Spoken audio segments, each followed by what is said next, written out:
अज आखा वारिस शाह कि तू कबरां विचों बोल ते अज किताब इश्क दा कोई अगला वाका खोल। एक रोई सी धी पंजाब दी तू लिख लिख मारे बैन अज लखां धियां रोंदियां तैनू वारिस शाह नूं कहण। उठ दर्द मंदा दे दर्दिया तक अपना पंजाब अज बेले लाशां बिछियां ते लहू दी भरी चनाब। ये कुछ लाइन्स हैं, बड़ी नज़्म है अमृता प्रीतम जी।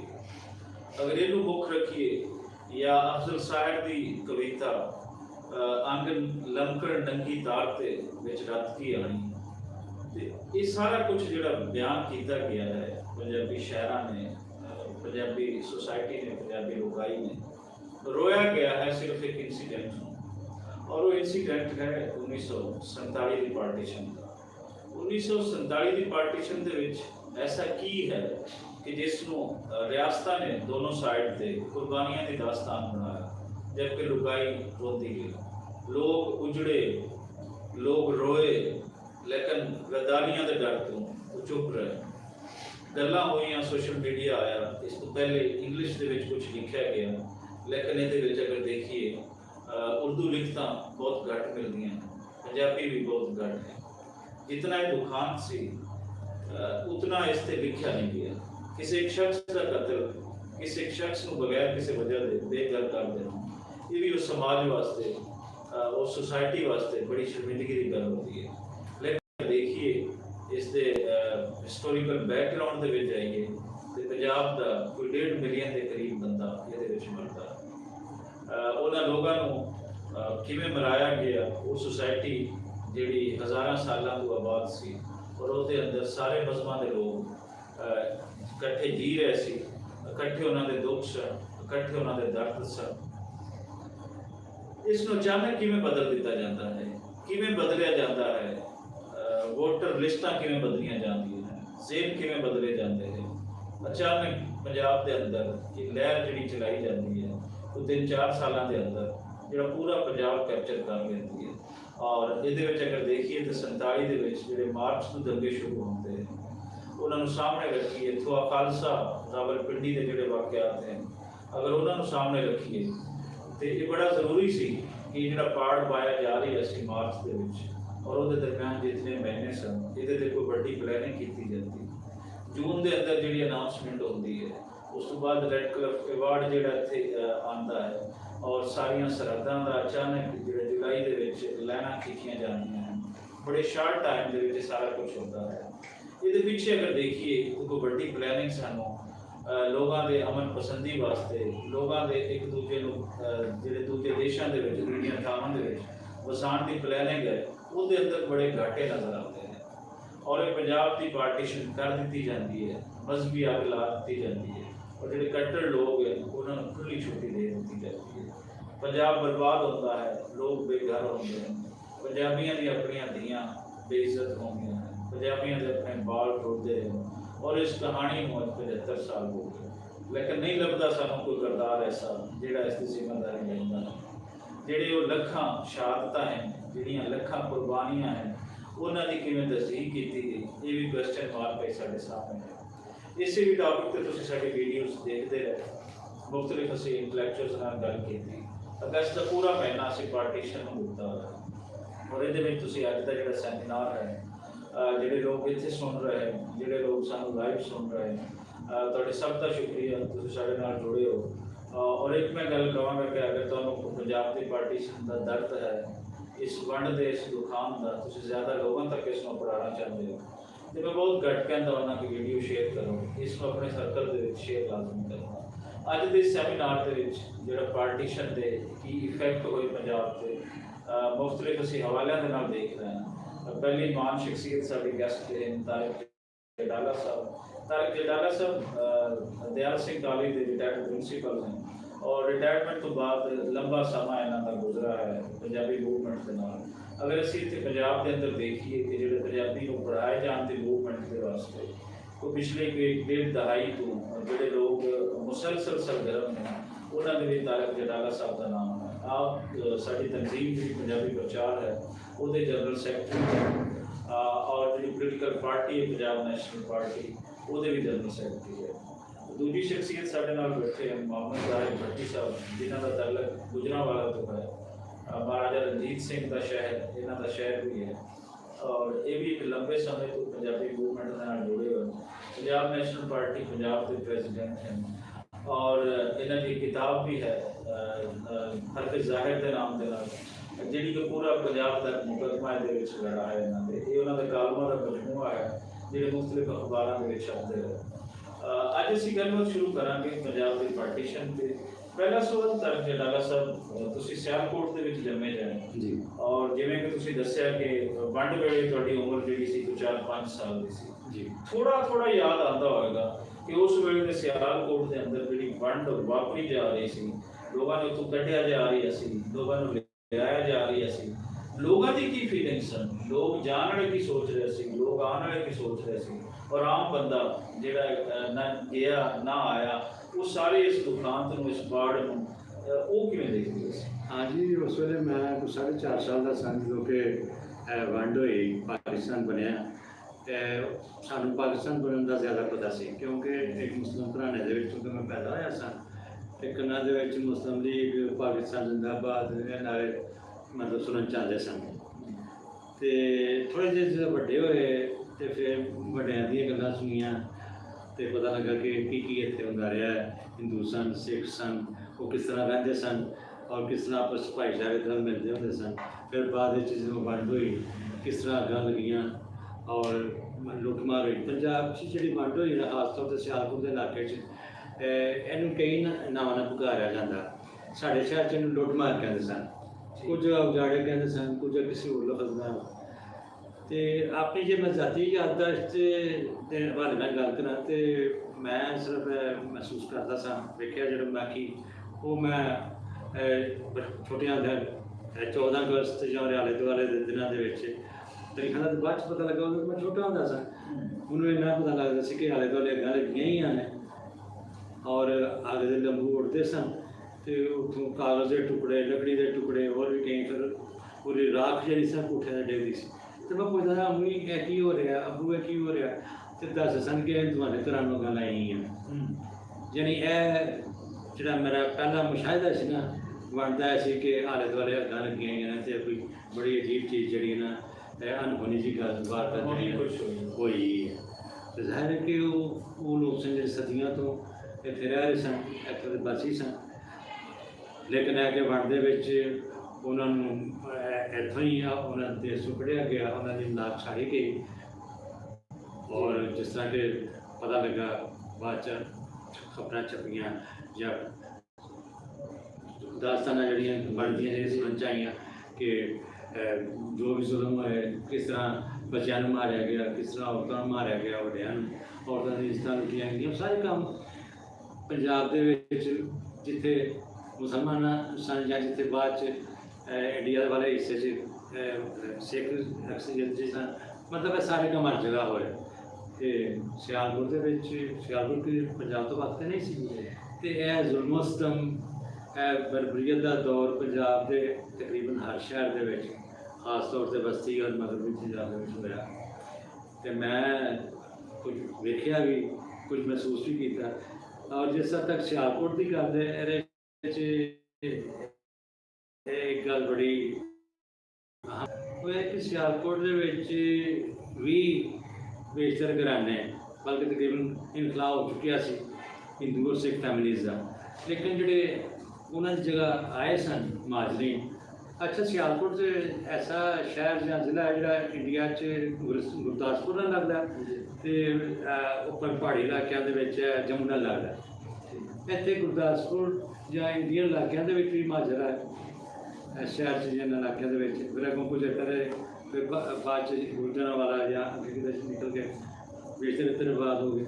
और इतने जम्मू तो एक अच्छी खासी आबादी महाजर हो के आई जी।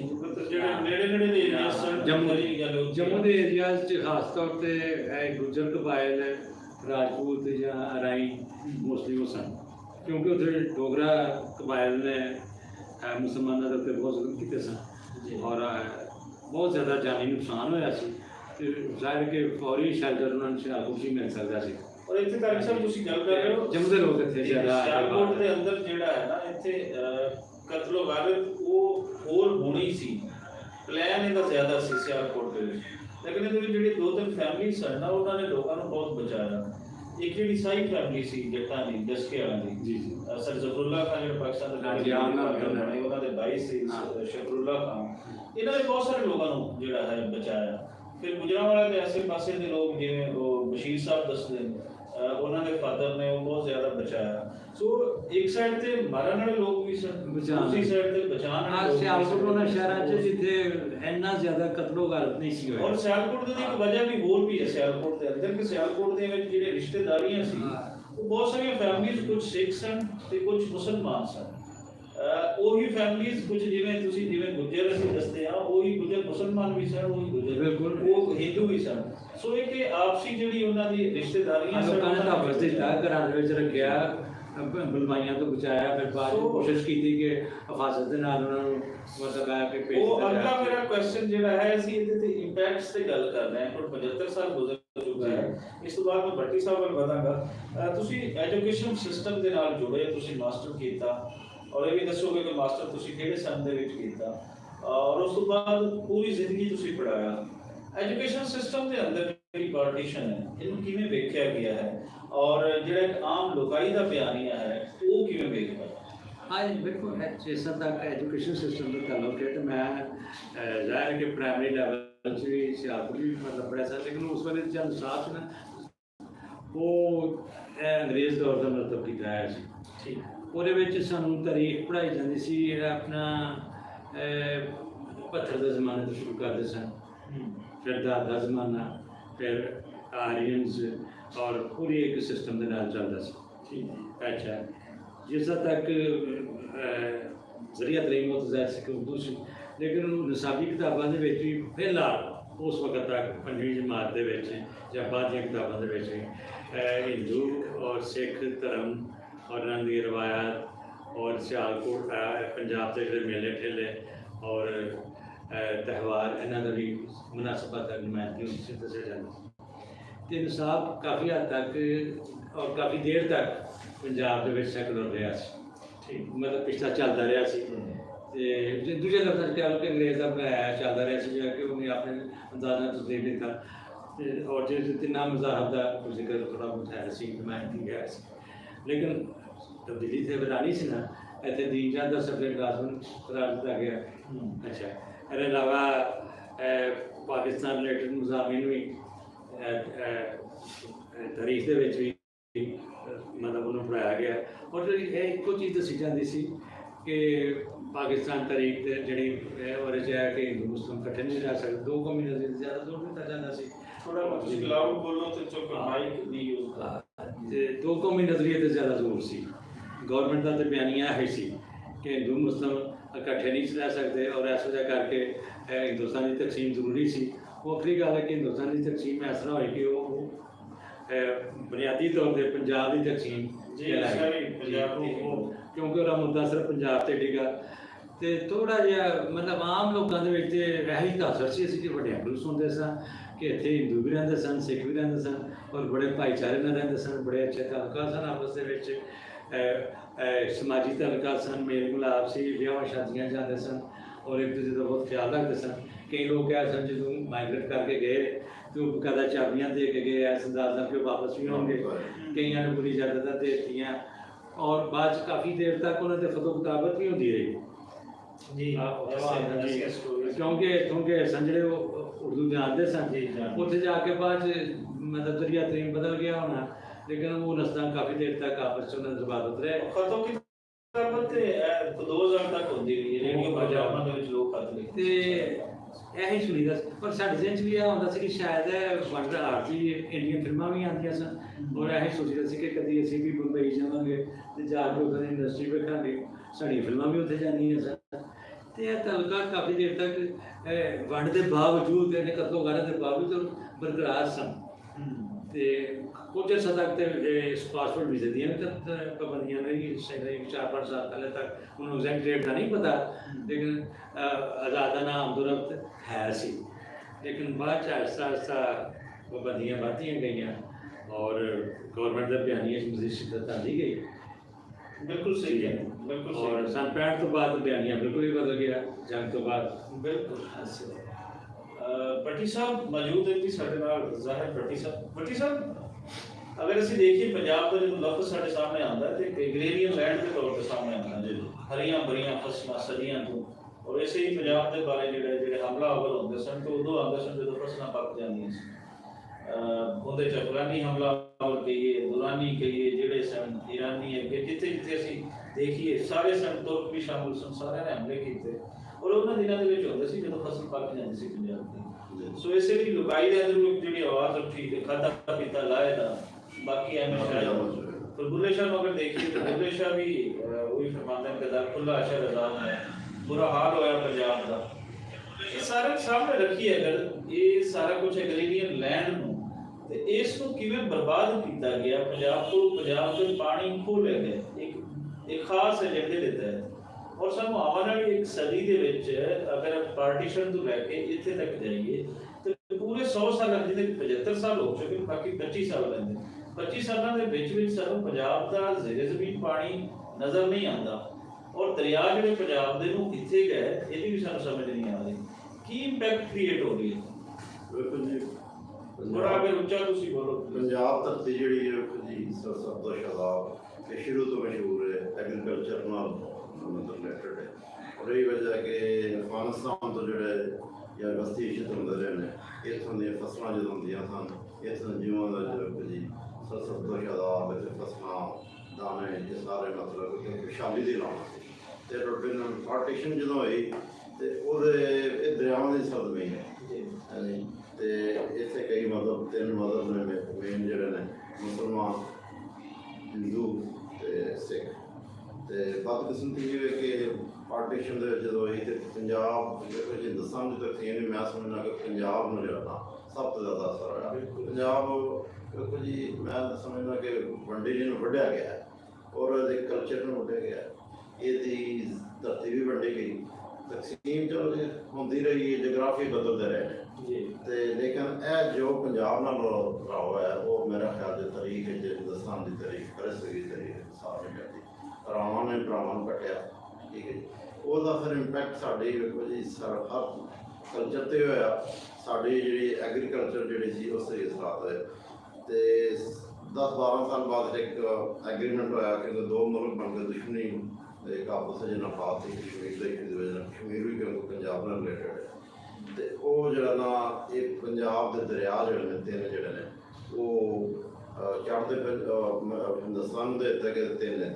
ਉਹਦੇ ਨਾਲ ਸਾਡੇ ਇੱਥੇ ਐਗਰੀਕਲਚਰ ਬੜੀ ਮੁਤਾਸਰ ਹੋਈ, ਖਾਸ ਤੌਰ ਤੇ ਜਿਹੜੀ ਸੱਠ ਦੇ ਵਿੱਚ ਇੰਡਸ ਵਾਟਰ ਟ੍ਰੀਟੀ ਸਾਈਨ ਹੁੰਦੀ ਹੈ। ਇਹ ਤਕਰੀਬਨ 13 ਸਾਲ ਬਾਅਦ ਕਹਿ ਸਕਦੇ ਹੋ ਇਹ ਜਿਹੜਾ ਅਯੂਬ ਖਾਨ ਦਾ ਦੌਰ 'ਚ ਹੋਇਆ ਸੀ। ਤੇ ਉਹ ਇਹ ਤਾਂ ਪਾਣੀ ਵੇਖੋ ਜੀ ਪਾਣੀ ਵੰਡ ਦਿੱਤਾ ਗਏ। ਉਹਦੇ ਨਾਲ ਇਹ ਸਾਡੇ ਜਿਹੜੇ ਸਾਊਥ ਵੱਲ ਜਿਹੜਾ ਸਾਊਥ ਪੰਜਾਬ ਜਿਹੜਾ ਉਹ ਕਾਫੀ ਜਿਹੜਾ ਨਾ ਇਹਦਾ ਫਿਰ ਪਾਣੀ ਦਾ ਸਤਲੁਜ, ਬਿਆਸ ਔਰ ਰਾਵੀ ਉਹਦਾ ਉੱਥੇ ਪਾਣੀ ਨਾ ਮਿਲਣ ਦੀ ਵਜ੍ਹਾ ਨਾਲ ਫਿਰ ਨਵੀਆਂ ਨਹਿਰਾਂ ਕੋਈ ਇੱਕ ਤੋਂ ਬਣਾਈਆਂ। ਬਹਰਹਾਲ ਇਹ ਵੀ ਜੀ ਉਹ ਵੀ ਚੜ੍ਹਦੇ ਪੰਜਾਬ ਨੂੰ ਪਾਣੀ ਮੈਂ ਸਮਝਣਾ ਕਿ ਉਸ ਤਰ੍ਹਾਂ ਨਹੀਂ ਮਿਲਿਆ।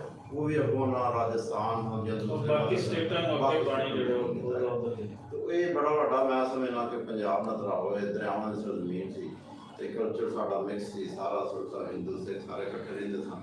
ਤੇ ਇਹਦੇ ਅਸਰਾਤ ਜਿਹੜੇ ਨੇ ਅੱਗੋਂ ਮੈਨੂੰ ਤੇ ਇਸ ਤਰ੍ਹਾਂ ਲੱਗਦਾ ਜੀ ਸੱਚੀ ਗੱਲ ਹੈ ਕਿ ਹਰ ਸਾਲ ਮੇਰਾ ਇਲਾਕਾ ਗੁਜਰਾਂ ਵਾਲਾ ਤੇ ਸਮਝਣਾ ਕਿ ਉੱਥੇ ਲਹਿਰਾਂ ਹਰ ਤਰ੍ਹਾਂ ਨੇ ਤੇ ਉੱਥੇ ਵੀ ਸਾਡੇ ਸੇਮ ਹੁੰਦੀਆਂ ਹੁਣ ਨਹਿਰਾਂ ਦੇ ਨਾਲ ਇੰਨਾ ਪਾਣੀ ਹੁੰਦਾ ਸੀ। ਹੁਣ ਇਹ ਹਾਲ ਹੈ ਕਿ ਸੇਮਾਂ ਵੀ ਖਤਮ ਹੋ ਗਏ ਨੇ ਔਰ ਪਾਣੀ ਜਿਹੜਾ ਕਿ 20-25 ਫੁੱਟ ਤੇ ਪਾਣੀ ਥੱਲੇ ਆ ਜਾਂਦਾ ਸੀ। ਮਿਨਰਲ ਵਾਟਰ ਕਿ ਨਾਨੇ ਮੈਂ ਸਮਝਣਾ ਸੀ ਬਚਪਨ ਨੇ ਸੁਣੀ ਕਰੀ ਗਿਆ ਸੀ ਜੀ ਸਾਊਦੀਆਂ ਦੇ ਵਿੱਚ ਜੀ ਐਸਾ ਪਾਣੀ ਜਿਹੜਾ ਜੀ ਉਹ ਮਹਿੰਗਾ ਤੇ ਪੈਟਰੋਲ ਸਸਤਾ ਤੇ ਅਸੀਂ ਪਾਣੀ ਦੀ ਕੀ ਹੁੰਦੀ ਪਾਣੀ ਦੀ ਕੀ ਗੱਲ ਪਤਾ ਹੀ ਨਹੀਂ ਸੀ। ਤੇ ਅਸੀਂ ਤੇ ਇੰਨਾ ਠੰਡਾ ਪਾਣੀ ਸੀ ਅਸੀਂ ਤੇ ਹਿਸਾਬ ਦਾ ਉਹ ਮਿਨਰਲ ਵਾਟਰ 'ਚ ਨਹਾਉਂਦੇ ਰਹੇ ਮੈਂ ਸਮਝਣਾ। ਤੇ ਉਹ ਪਾਣੀ ਬੜਾ ਕਰੀਬ ਹੁੰਦਾ ਸੀ ਸਾਡੇ ਤੇ ਪਾਣੀ ਆਮ ਸੀ ਮਿੱਠਾ ਔਰ ਠੰਡਾ ਪਾਣੀ ਔਰ ਉਹ ਪਾਣੀ ਜਿਹੜਾ ਹੁਣ ਜਿਹੜਾ ਅੱਗੇ 25 ਫੁੱਟ ਤੇ ਸੀ ਤੇ ਹੁਣ 60 ਫੁੱਟ ਤੇ ਚਲਾ ਗਿਆ। ਇਸ ਤਰ੍ਹਾਂ ਹੀ ਸੈਂਟਰਲ ਪੰਜਾਬ ਦੇ ਦੂਸਰੇ ਜਿਹੜੇ ਨੇ ਵੇਖੋ ਜੀ ਪਾਣੀ ਐਸੇ ਤਰ੍ਹਾਂ ਲਾਹੌਰ ਉਹਨਾਂ ਤੇ 20-25 ਸਾਲ ਤੋਂ ਰਹਿ ਰਿਹਾ ਇਹਦੀ 400-500 ਫੁੱਟ ਥੱਲੇ ਚਲਾ ਗਿਆ ਪਾਣੀ। ਰਾਵੀ ਖੁਸ਼ਕ ਹੋ ਗਿਆ, ਸਤਲੁਜ ਖੁਸ਼ਕ ਹੋ ਗਿਆ ਔਰ ਨਾ ਹੀ ਕੋਈ ਨਵੇਂ ਨੇ ਕੋਈ ਡੈਮ ਬਣਾ ਰਹੇ ਨੇ। ਡੈਮ ਬਣਨ ਚਲੋ ਫਿਰ ਵੀ ਕੋਈ ਸਿਲਸਿਲਾ, ਇਹ ਸਿਰਫ ਤਕਸੀਮ ਦੇ ਕਾਰਨ ਹੈ ਜਿਹੜਾ ਸਾਰਾ ਜਿਹੜਾ ਨਾ ਜੀ ਵੇਖੋ ਬਿਲਕੁਲ ਜਦੋਂ ਇੰਡੀਆ 'ਚ ਪਾਣੀ ਜ਼ਿਆਦਾ ਹੁੰਦਾ ਫਿਰ ਛੱਡਿਆ ਜਾਂਦਾ ਇੱਥੇ ਤਾਂ ਉਹਨਾਂ ਤਬਾਹੀ ਮਚਦੀ ਹੈ। ਬਾਹਰ ਸਾਡੀ ਐਗਰੀਕਲਚਰ ਸਾਡਾ ਜਿਹੜਾ ਐਗਰੋ ਬੇਸ ਇੰਡਸਟਰੀ ਹੈ ਇਸ 'ਤੇ ਬੜਾ ਫੈਕਟਰ ਹੈ ਅਤੇ ਇਹ ਜਿਹੜਾ ਮਤਲਬ ਕਿ ਸਿਰਫ ਇਹ ਤਕਸੀਮ ਦੇ ਕਾਰਨ ਜਿਹੜਾ ਸਿਲਸਿਲਾ ਚਲੋ ਜੀ ਵੰਡੀ ਤਾਂ ਹੋ ਗਈ ਅਤੇ ਲੇਕਿਨ ਆਪਸ ਵਿੱਚ ਸਾਨੂੰ ਜਿਹੜਾ ਦੋਨੋਂ ਮੁਲਕਾਂ ਨੂੰ ਜਿਹੜੇ ਸਾਡੇ ਪੰਜਾਬ ਦਾ ਜਿਹੜਾ ਕੋਈ ਖੁਸ਼ਹਾਲੀ ਵਿਵਸਥਾ ਸੀ ਉੱਧਰ ਚੜ੍ਹਦੇ ਪੰਜਾਬ ਦੀ ਔਰ ਲਹਿੰਦੇ ਪੰਜਾਬ ਦੀ। ਲਹਿੰਦਾ ਪੰਜਾਬ ਤੇ ਮੈਂ ਨਾ ਜਿੱਦਾਂ ਪਾਕਿਸਤਾਨ ਵੱਲ ਕੇ ਸਾਰਾ ਪਾਕਿਸਤਾਨ 60% ਜਿਹੜਾ ਸਾਡਾ ਜਨਾਬ ਸਟੇਡੀਅਮ ਹੈ 70% ਉਹ ਲਹਿੰਦੇ ਪੰਜਾਬ ਜਿਹੜਾ ਉਹ ਫੀਡ ਕਰਦਾ ਪੂਰੇ ਪਾਕਿਸਤਾਨ। ਅਤੇ ਇਹ ਚੀਜ਼ਾਂ ਜਿਹੜੀਆਂ ਨੇ ਨੂੰ ਹੀ ਅਸਾ ਸਿਲਸਿਲਾ ਕਰਨਾ ਚਾਹੀਦਾ ਤਲਕਾਤ ਬਿਹਤਰ ਹੋਣ। ਚਲੋ ਜੀ ਵੰਡੀ ਤੇ ਹੋ ਗਈ ਸੌਫਟ ਬਾਰਡਰ ਹੋ ਜਾਣ ਅਤੇ ਉਹਦੇ ਨਾਲ ਬਿਹਤਰ ਇੱਥੇ ਸਿਲਸਿਲਾ ਸਾਡਾ ਐਗਰੀਕਲਚਰ ਦਾ ਹੁੰਦਾ ਹੈ। ਬਟ ਸਰ ਮੈਂ ਅਗਲਾ ਸਵਾਲ ਤੁਹਾਡੇ ਤੋਂ ਲੈਣਾ ਉਸ ਤੋਂ ਪਹਿਲੇ ਮੈਂ ਤੁਹਾਡੇ ਵੱਲ ਮੈਂ ਆਵਾਂਗਾ ਕਿ ਕਲਚਰਲੀ ਕੀ ਇੰਪੈਕਟ ਹੋਇਆ ਜਿਹਦਾ ਅੱਗੇ ਜੀ ਤੁਸੀਂ ਗੱਲ ਵੀ ਕੀਤੀ ਤੇ ਇਸ ਤੋਂ ਪਹਿਲੇ ਮੈਂ ਤਾਰਿਕ ਸਾਹਿਬ ਤੋਂ ਇੱਕ ਸਵਾਲ ਕਰਾਂਗਾ। ਤਾਰਿਕ ਸਾਹਿਬ ਤੁਸੀਂ ਪੰਜਾਬੀ ਲੈਂਗੁਏਜ ਦੀ ਮੂਵਮੈਂਟ ਦੇ ਨਾਲ ਜੁੜੇ ਹੋ ਔਰ ਅਗਰ ਅਸੀਂ ਇੱਥੇ ਦੇਖੀਏ ਤੇ ਉਹ ਪੰਜਾਬੀ ਐਕਟਿਵਿਸਟ ਜਿਹੜੇ ਰਹਿੰਦੇ ਪੰਜਾਬ ਦੇ ਵਿੱਚ ਅਗਰ ਅਸੀਂ ਕੋਈ 8-10 ਮਿਲੀਏ ਜਿਨ੍ਹਾਂ ਨੇ ਮੁਸਲਸਲ ਇਸ 'ਤੇ ਮਿਹਨਤ ਕੀਤੀ ਹੈ ਔਰ ਬਗੈਰ ਕਿਸੇ ਲੋਭ ਲਾਲਚ ਦੇ ਆਪਣੀ ਹਯਾਤੀ ਇਸ ਨੂੰ ਦਿੱਤੀ ਕਿ ਇਸ ਜ਼ਬਾਨ ਨੂੰ ਜਦੋਂ ਤੱਕ ਤੁਸੀਂ ਨਿਸਾਬ ਦਾ ਹਿੱਸਾ ਨਹੀਂ ਬਣਾਉਂਦੇ, ਜਦੋਂ ਤੱਕ ਪਹਿਲੀ ਜਮਾਤ ਤੋਂ ਇਸ ਨੂੰ ਲਾਜ਼ਮੀ ਸਬਜੈਕਟ ਦੇ ਤੌਰ 'ਤੇ ਨਹੀਂ ਪੜ੍ਹਾਉਂਦੇ, ਉਦੋਂ ਤੱਕ ਪੰਜਾਬ ਦੇ ਵਿੱਚ ਪੰਜਾਬੀਅਤ ਤੇ ਅੱਗੇ ਨਹੀਂ ਆ ਸਕਦੀ, ਵੱਧ ਨਹੀਂ ਸਕਦੀ। ਕਿਉਂਕਿ ਅਗਰ ਤੁਸੀਂ ਜ਼ਹਿਰ ਪੜ੍ਹਾਓਗੇ, ਜ਼ਹਿਰ ਬੀਜੋਗੇ ਤੇ ਉਹਦੇ ਤੇ ਤੁਸੀਂ ਕੋਈ ਫਲਦਾਰ ਪੌਦੇ ਨਹੀਂ ਉਗਾ ਸਕਦੇ। ਸੋ ਨਿਸਾਬ ਨੂੰ ਅੰਦਰ ਪੰਜਾਬ ਵਿੱਚ ਜਿਹੜੀ ਇੱਕ ਲਫ਼ਜ਼ ਹੈ, ਪੰਜਾਬ ਧਰਤੀ ਦਾ ਇੱਕ ਫਲਸਫਾ ਹੈ, ਉਹ ਆਮ ਬੱਚੇ ਨੂੰ ਪੜ੍ਹਾਉਣ ਦੀ ਲੋੜ ਹੈ ਔਰ ਉਹਦੇ ਵਿੱਚ ਸਾਰੇ ਦੋਸਤਾਂ ਦੀ ਕੋਸ਼ਿਸ਼ ਵੀ ਹੈ। ਭੱਟੀ ਸਾਹਿਬ ਬੈਠੇ ਹਨ, ਹੋਰ ਜਿਤਨੇ ਵੀ ਦੋਸਤ ਹਨ, ਲੋਕ ਦੇਖਦੇ ਰਹਿੰਦੇ ਸੋਸ਼ਲ ਮੀਡੀਆ ਦੇ ਦੌਰ ਦੇ ਵਿੱਚ ਕਿ ਕਿਤਨੀ ਐਫਰਟ ਇਸ 'ਤੇ ਹੋ ਰਹੀ ਹੈ। ਪੰਜਾਬੀ ਨਹੀਂ ਪੜ੍ਹਾਈ ਜਾ ਰਹੀ ਅੱਜ ਵੀ ਇੱਥੇ ਪੰਜਾਬ ਦੇ ਅੰਦਰ। ਅਗਰ ਸਪੈਸੀਫਿਕਲੀ ਮੈਂ ਕਹਾਂ ਕਿ ਲੈਂਗੁਏਜ ਨੇ ਕੀ ਇਫੈਕਟ ਕੀਤਾ ਪੰਜਾਬੀ ਜ਼ਬਾਨ ਤੋਂ ਤੇ ਤੁਸੀਂ ਕੀ ਕਹਿਣਾ ਪਸੰਦ ਕਰੋਗੇ? ਵੰਡ ਦਾ ਜ਼ਬਾਨ ਦੇ ਉੱਤੇ ਕੀ ਇਫੈਕਟ ਹੋਇਆ? ਪੰਜਾਬੀ ਪੰਜਾਬ ਦੀ ਜ਼ਬਾਨ ਤੇ ਪੰਜਾਬ ਜਦੋਂ ਵੰਡਿਆ ਗਿਆ ਤੇ ਪੰਜਾਬ ਨਹੀਂ ਵੰਡਿਆ ਗਿਆ, ਜ਼ਬਾਨਾਂ ਵੀ ਵੰਡੀਆਂ ਗਈਆਂ ਤੇ ਪੰਜਾਬੀ ਜ਼ਬਾਨ ਵੀ ਵੰਡੀ ਗਈ। ਜ਼ਬਾਨਾਂ ਤੋਂ ਮੁਰਾਦ ਹੈ ਕਿ ਪੰਜਾਬ ਦੇ ਵਿੱਚ ਪੰਜਾਬੀ ਜ਼ਬਾਨ ਤਾਂ ਹੈ ਹੀ ਸੀ, ਇਹਦੇ 'ਚ ਉਰਦੂ ਵੀ ਸੀ ਔਰ ਹਿੰਦੀ ਵੀ ਸੀ। ਔਰ ਇੱਕ ਅਜੀਬ ਫੈਨੋਮੇਨਾ ਪੈਦਾ ਹੁੰਦਾ ਕਿ ਮੁਸਲਮਾਨਾਂ ਨੇ ਵੰਡ ਤੋਂ ਬਾਅਦ ਸੋਚਿਆ ਕਿ ਅਸੀਂ ਜੇ ਵੱਖਰੇ ਹੋ ਗਏ ਆ, ਇਸਲਾਮ ਦੀ ਬੇਸ 'ਤੇ ਸਾਡਾ ਮੁਤਾਲਬਾ ਸੀ ਕਿ ਅਸੀਂ ਵੱਖਰਾ ਚਾਹੁੰਦੇ ਹਾਂ ਮੁਲਕ, ਅਤੇ ਅਸੀਂ ਹੁਣ ਉਰਦੂ ਜ਼ਬਾਨ ਬਣਾ ਲਈ। ਪੰਜਾਬੀ ਮੁਸਲਮਾਨਾਂ ਦਾ ਰੁਝਾਨ ਉਰਦੂ ਵੱਲ ਹੋ ਗਿਆ ਅਤੇ ਹਿੰਦੂ ਜਿਹੜੇ ਇੱਥੋਂ ਗਏ ਅਤੇ ਉਹਨਾਂ ਦਾ ਇਹ ਸੀ ਕਿ ਹਿੰਦੂ ਮੁਸਲਮਾਨ ਇਕੱਠੇ ਨਹੀਂ ਰਹਿ ਸਕਦੇ, ਸਾਡੀ ਜ਼ਬਾਨ ਤਾਂ ਹਿੰਦੀ ਹੈ, ਉਹਨਾਂ ਪੰਜਾਬੀ ਛੱਡ ਕੇ ਹਿੰਦੀ ਅਪਣਾ ਲਈ ਅਤੇ ਪੰਜਾਬੀ ਬਚੇ ਸਿੱਖਾਂ ਵਾਸਤੇ। ਜਿਹੜੇ ਸਿੱਖ ਉੱਥੇ ਆਲਰੇਡੀ ਐ ਸਨ ਉਹ ਵੀ, ਜਿਹੜੇ ਇੱਥੋਂ ਵੀ ਗਏ ਉਹ ਵੀ, ਅਤੇ ਇੱਕ ਇਹ ਤਸਰ ਪੈਦਾ ਹੋ ਗਿਆ ਕਿ ਪੰਜਾਬੀ ਸਿੱਖਾਂ ਦੀ ਜ਼ਬਾਨ ਹੈ ਔਰ ਇਹ ਮੁਸਲਮਾਨ ਦੀ ਜ਼ਬਾਨ ਉਰਦੂ ਹੈ, ਹਿੰਦੂਆਂ ਦੀ ਜ਼ਬਾਨ ਹਿੰਦੀ ਹੈ। ਫਿਰ ਉਸ ਤਰ੍ਹਾਂ ਪੰਜਾਬੀ ਜ਼ਬਾਨ ਦਾ ਕਬਾੜਾ ਵੰਡ ਦੀ ਵਜ੍ਹਾ ਕਰਕੇ ਹੋ ਗਿਆ। ਜੋ ਬੇਸਿਕ ਚੀਜ਼ ਇਹ ਨਜ਼ਰ ਆਉਂਦੀ ਔਰ ਇਹ ਲੇਕਿਨ ਇਹਦੇ ਬਾਵਜੂਦ ਇੱਥੇ ਪੰਜਾਬ ਦੇ ਵਿੱਚ ਖਾਸ ਤੌਰ 'ਤੇ ਮੈਂ ਆਪਣੇ ਸਾਈਡ ਦੇ ਪੰਜਾਬ ਦੀ ਗੱਲ ਕਰਾਂਗਾ ਕਿ ਪੰਜਾਬੀ ਜ਼ਬਾਨ ਘਰਾਂ ਦੇ ਵਿੱਚ ਨਹੀਂ, ਤਾਲੀਮ ਦੇ ਵਿੱਚ ਨਹੀਂ ਸੀ, ਕਾਰੋਬਾਰ ਦੇ ਵਿੱਚ ਵੀ ਉਨੀ ਨਹੀਂ ਸੀ ਜਿੰਨੀ ਕਿ ਹੋਣੀ ਚਾਹੀਦੀ ਹੈ। ਲਿਖਤ ਪੜ੍ਹਤ ਉਰਦੂ ਵਿੱਚ ਸੀ, ਬੋਲ ਚਾਲ ਪੰਜਾਬੀ ਦੇ ਵਿੱਚ, ਸਰਕਾਰੀ ਦਰਬਾਰ ਵੀ ਬੋਲ ਚਾਲ ਪੰਜਾਬੀ ਵਿੱਚ, ਲਿਖਤ ਪੜ੍ਹਤ ਜਾਂ ਦੂਜੇ ਕੰਮ ਉਰਦੂ ਦੇ ਵਿੱਚ। ਲੇਕਿਨ ਪੰਜਾਬੀ ਜ਼ਬਾਨ ਕਿਸੇ ਹੱਦ ਤੱਕ ਹੈ ਸੀ, ਚੱਲ ਰਹੀ ਸੀ। ਲੇਕਿਨ ਉਰਦੂ ਦਾ ਇੰਨਾ ਗਲਬਾ ਸੀ ਔਰ ਖਾਸ ਤੌਰ 'ਤੇ ਉਰਦੂ ਦਾ ਸਾਡੇ ਪੰਜਾਬ ਦੇ ਵਿੱਚ ਵੀ ਕੁਝ ਐਂਟੀ ਪੰਜਾਬੀ ਲੋਕਾਂ ਦਾ ਸੀ, ਉਰਦੂ ਵੱਲ ਇਸ ਕਦਰ ਮਾਇਲ ਸੀ। ਅਤੇ ਔਰ ਕੁਝ ਐਸੇ ਇੱਥੇ ਦਾਨਸ਼ਵਰ ਸਨ, ਕੁਝ ਇੰਡੀਆ ਤੋਂ ਆਏ ਸਨ, ਜਿਨ੍ਹਾਂ ਦਾ ਨਾਅਰਾ ਹੀ ਇਹ ਸੀ ਕਿ ਪੰਜਾਬੀ ਉਰਦੂ ਲਿਖੋ, ਉਰਦੂ ਬੋਲੋ, ਉਰਦੂ ਪੜ੍ਹੋ। ਇਹਨਾਂ ਵਿੱਚ ਮੌਲਵੀ ਅਬਦੁੱਲਾ ਆਇਆ ਸੀ ਇੱਥੋਂ ਯੂਪੀ ਹੈਦਰਾਬਾਦ ਦੱਖਣ ਤੋਂ, ਉਹਨੂੰ ਬਬਾਏ ਉਰਦੂ ਦਾ ਇਹਨਾਂ ਖਿਤਾਬ ਦੇ ਦਿੱਤਾ ਅਤੇ ਉਹਨੇ ਵੀ ਪੰਜਾਬੀ ਜ਼ਬਾਨ ਦੇ ਖਿਲਾਫ ਜ਼ਾਹਰ ਗੱਲਾਂ ਸ਼ੁਰੂ ਕਰਤਾ ਕਿ ਪੰਜਾਬੀ ਜਿਹੜੀ ਗੈਰ ਮਜ਼ਹਬ ਜ਼ਬਾਨ ਹੈ। ਇੱਕ ਇੱਥੋਂ ਪੰਜਾਬ ਦੇ ਸਨ ਮੌਲਵੀ ਤੁਫੈਲ, ਉਹਨੇ ਕਿਹਾ ਪੰਜਾਬੀ ਗਾਲਾਂ ਦੀ ਜ਼ਬਾਨ ਹੈ। ਇੱਕ ਇੱਥੇ ਮੌਲਾਨਾ ਸਲਾਹੁਦੀਨ ਸਨ। ਅਯੂਬ ਖਾਨ ਪਹਿਲਾ ਲੀਡਰ ਸੀ ਇੱਥੇ, ਲੀਡਰ ਆਲੀਓ ਨੂੰ ਨਹੀਂ ਮੰਨਦੇ ਤੁਸੀਂ, ਸ਼ਾਇਦ ਮੈਂ ਵੀ ਨਾ ਮੰਨਦਾ ਹਾਂ ਕਿਉਂਕਿ ਮਾਰਸ਼ਲ ਦਾ ਉਹਨੇ ਲਾਇਆ ਸੀ ਔਰ ਫੌਜੀ ਸੀ, ਲੇਕਿਨ ਉਹਨੇ ਪਹਿਲੀ ਵਾਰੀ ਪੰਜਾਬੀ ਦੇ ਵਿੱਚ ਮੁਲਕੀ ਲੈਵਲ ਤੇ ਤਕਰੀਰ ਕੀਤੀ ਸੀ, ਲੇਕਿਨ ਉਹਦੇ ਖਿਲਾਫ ਇੱਥੇ ਮੁਜ਼ਾਹਰੇ ਹੋ ਗਏ।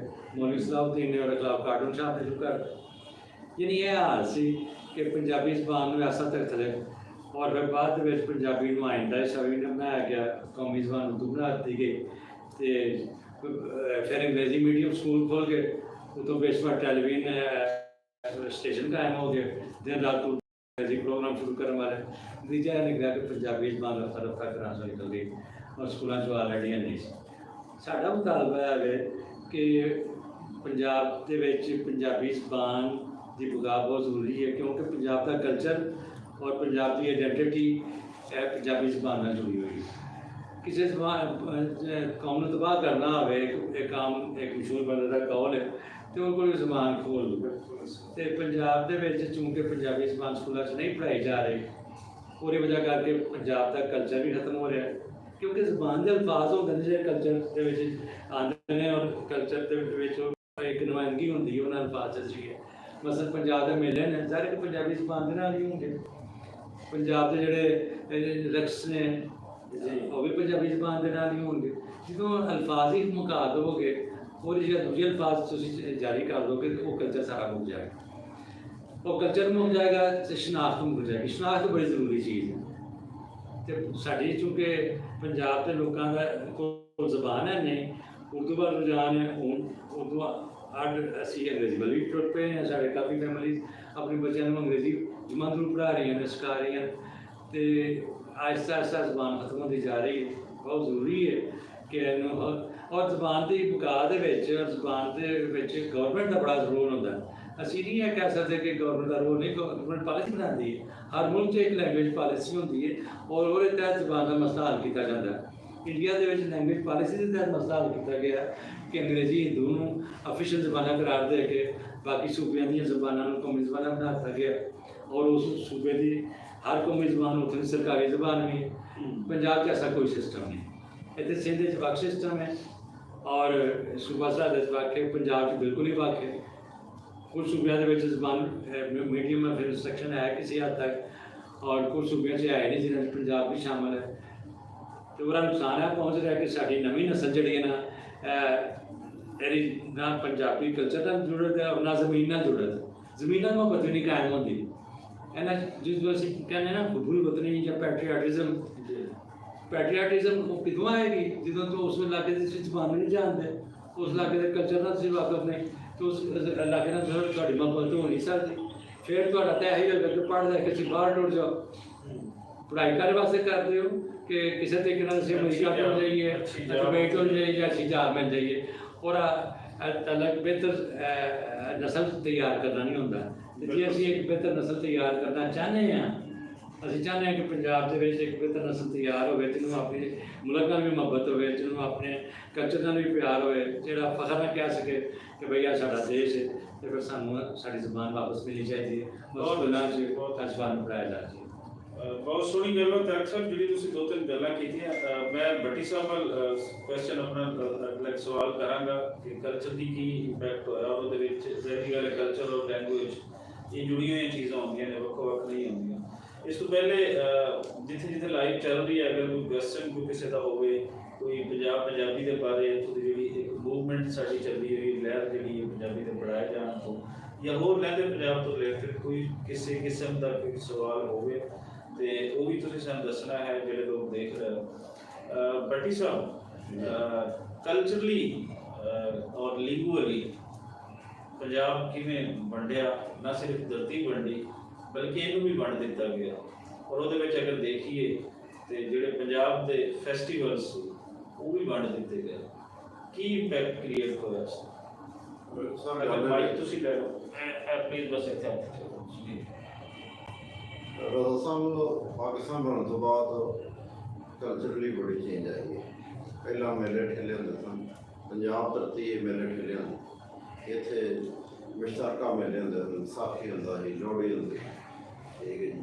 ਫਿਰ ਹੋਰ ਇਸ ਤਰ੍ਹਾਂ ਮਤਲਬ ਕਿ ਉਰਸ ਹੁੰਦਾ ਹਰ ਸਾਲ। ਉਰਸ ਵਿੱਚ ਇਹ ਨਹੀਂ ਕਿ ਸਿਰਫ ਮੁਸਲਮਾਨ ਨਹੀਂ ਨਾਲ ਰਿਲੇਟਡ ਸੀ, ਬਲਕਿ ਹਰ ਪਿੰਡ 'ਚ ਕਿਸੇ ਨਾ ਕਿਸੇ ਬਜ਼ੁਰਗ ਦਾ ਉਰਸ ਹੁੰਦਾ ਸੀ, ਉਹਦੇ ਵਿੱਚ ਹਿੰਦੂ ਸਿੱਖ ਸਾਰੇ ਪਾਰਟੀਸਪੇਟ ਕਰਦੇ ਸਨ। ਔਰ ਉਹ ਮੇਲੇ ਠੇਲਿਆਂ ਦੇ ਵਿੱਚ ਵੇਖੋ ਜੀ ਇੱਥੋਂ ਦਾ ਕਲਚਰ ਸਾਰਾ ਜਿਹੜਾ ਹੈ ਉਹਦੇ ਵਿੱਚ ਢੋਲ ਢਮਕ ਹੈ, ਔਰ ਉਹਦੇ ਵਿੱਚ ਸਪੋਰਟਸ ਵੀ ਹੁੰਦੀ ਸੀ, ਢੋਲ ਹੁੰਦੇ ਸਨ, ਕੁਸ਼ਤੀਆਂ ਦੀਆਂ ਹਨ, ਕਬੱਡੀ ਹੁੰਦੀ ਸੀ।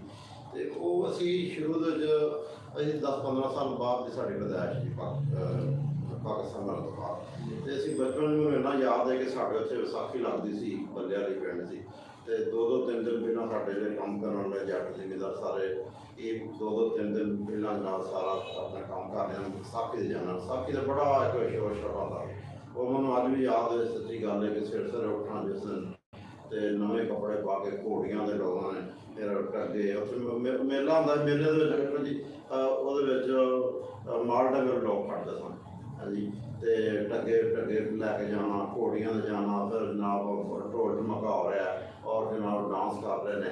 ਇਹ ਅਸਲ ਬੇਸਿਕਲੀ ਇਹ ਮੈਂ ਸਮਝਦਾ ਕਿ ਪੰਜਾਬ ਦਾ ਸਭ ਤੋਂ ਵੱਡਾ ਫੈਸਟੀਵਲ ਜਿਹੜਾ ਉਹ ਵਿਸਾਖੀ ਪੰਜਾਬ ਦਾ ਕਲਚਰਲ ਵੇਖਿਆ ਜਾਏ।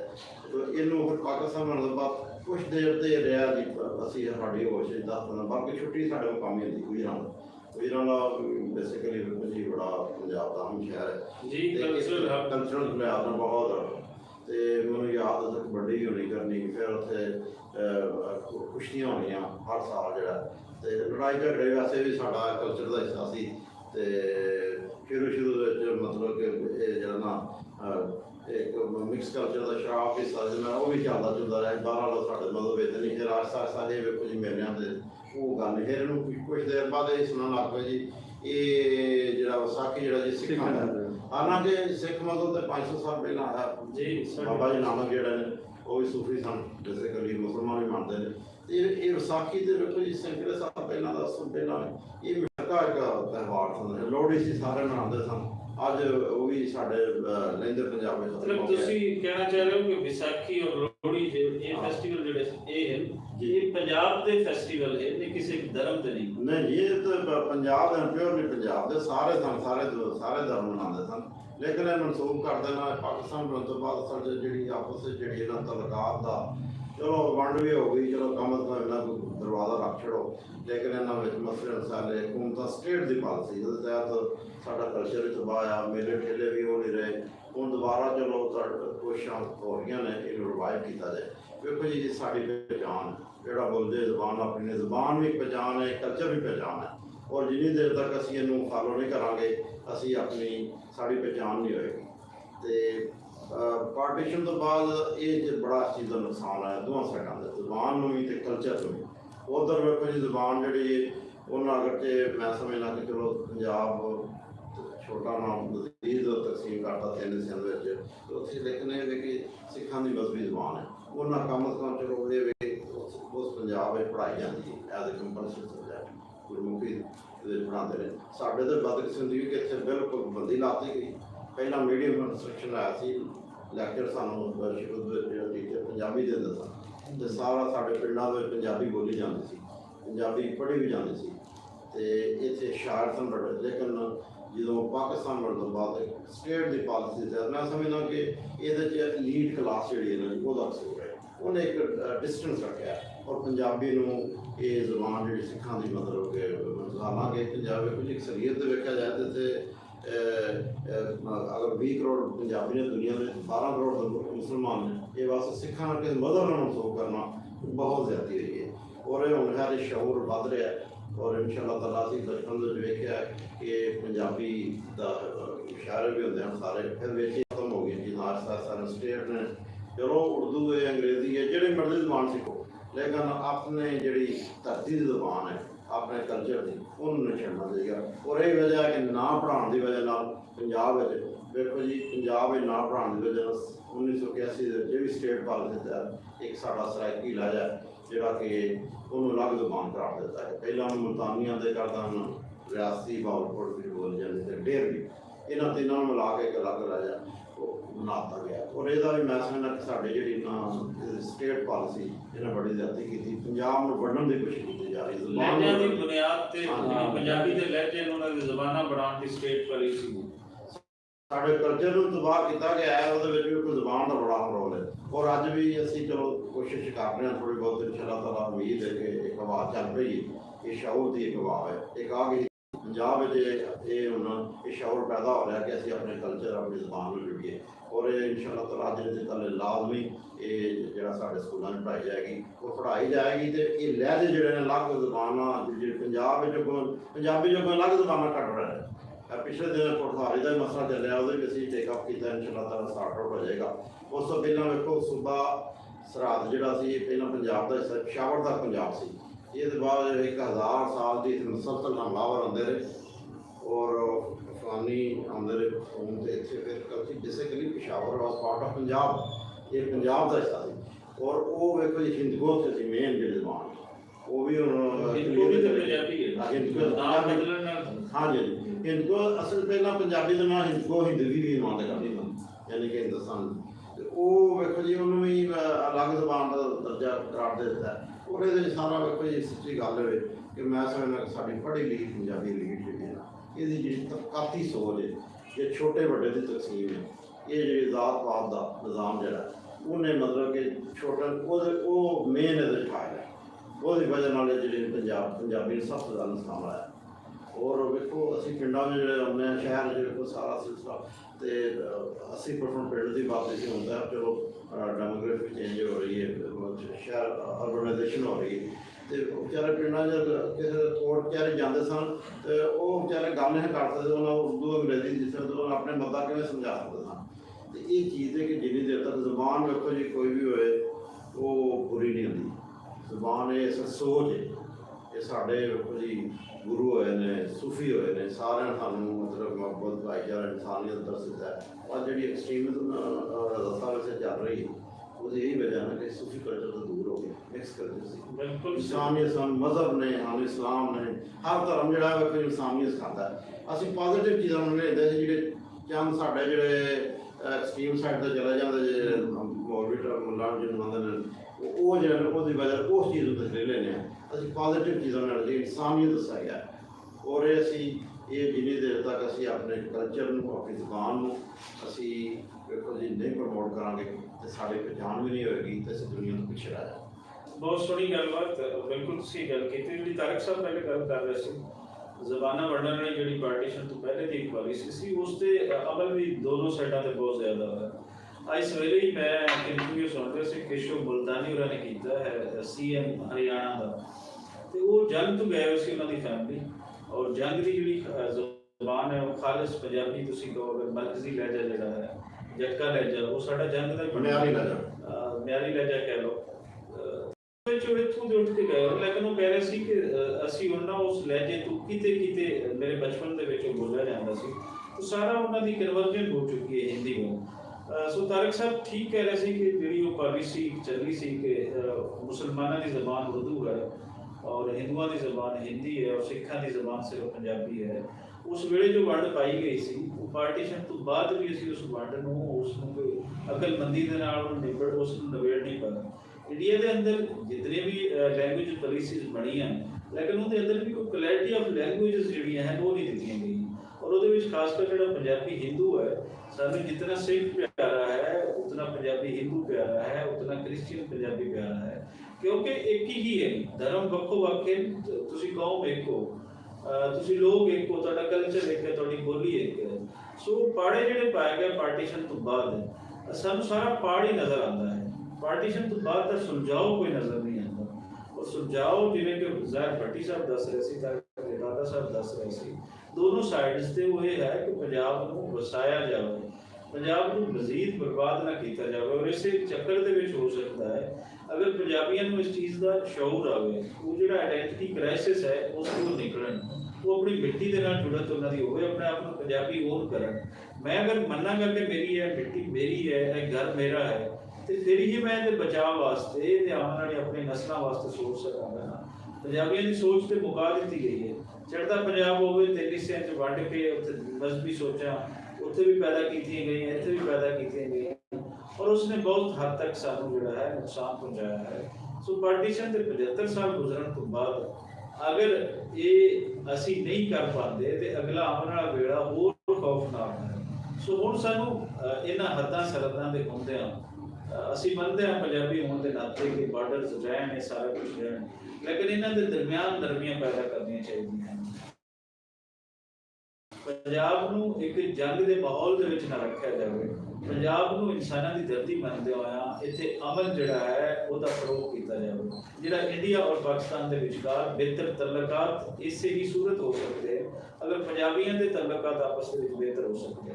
ਜਿਹੜੀਆਂ ਬਾਕੀ ਸਟੇਟਸ ਇੰਡੀਆ ਦੇ ਵਿੱਚ ਬੈਠੀਆਂ ਹਨ ਜਾਂ ਤੇ ਪਾਕਿਸਤਾਨ ਦੇ ਵਿੱਚ ਬਾਕੀ ਸਟੇਟਾਂ ਹਨ, ਉਹਨਾਂ ਨੂੰ ਕੋਈ ਗਰਜ਼ ਨਹੀਂ ਇਹਨਾਂ ਦੁਸ਼ਮਣੀਆਂ ਦੇ ਨਾਲ। ਇਹ ਸਾਰਾ ਪੰਜਾਬ ਦੀ ਕਰਨੀ ਤੇ ਰੱਖ ਕੇ ਸਾਰਾ ਕੁਝ ਕੀਤਾ ਜਾ ਰਿਹਾ ਹੈ। ਸੋ ਦੋਨੋਂ ਰਿਆਸਤਾਂ ਨੂੰ ਸੋਚਣ ਦੀ ਲੋੜ ਹੈ ਔਰ ਪਾਰਟੀਸ਼ਨ ਦਾ ਅਜ਼ਾਬ ਜਿਹੜਾ ਭੁਗਤਿਆ ਹੈ, ਕੋਈ ਐਸਾ ਸ਼ਾਈਨਿੰਗ ਪੰਜਾਬ ਦੁਬਾਰਾ ਤੋਂ ਬਣਾ ਦਿੱਤਾ ਜਾਵੇ ਕਿ ਉਹ ਦਰਦ ਜਿਹੜਾ ਹੈ ਉਹ ਦੁਬਾਰਾ ਤੋਂ ਲੋਕ ਅਗਰ ਸੋਚਣ ਤਾਂ ਉਹਨਾਂ ਦੇ ਸਾਹਮਣੇ ਇੱਕ ਐਸਾ ਪੰਜਾਬ ਪਿਆ ਹੋਵੇ ਕਿ ਅਸੀਂ ਕਹਿ ਸਕੀਏ ਕਿ ਚਲੋ ਜੋ ਹੋਇਆ ਸੀ, ਜੋ ਹੋ ਗਿਆ ਸੀ, ਜੋ ਕਤਲਾਮ ਹੋਇਆ ਸੀ, ਉਸ ਤੋਂ ਬਾਅਦ ਕੋਈ ਸਾਡੀ ਚੌਥੀ ਨਸਲ ਸੁੱਖ ਦਾ ਸਾਹ ਲੈ ਗਈ। ਬਹੁਤ ਸ਼ੁਕਰੀਆ ਤੁਹਾਡੇ ਸਾਰਿਆਂ ਦਾ ਜੁੜੇ ਰਹਿਣ ਦਾ। ਬਹੁਤ ਸ਼ੁਕਰੀਆ ਤੁਹਾਡੇ ਕੋਈ ਨਸਲ ਤੁਹਾਡਾ ਜ਼ਾਹਿਰ ਭੱਟੀ ਸਾਹਿਬ ਤੁਹਾਡਾ।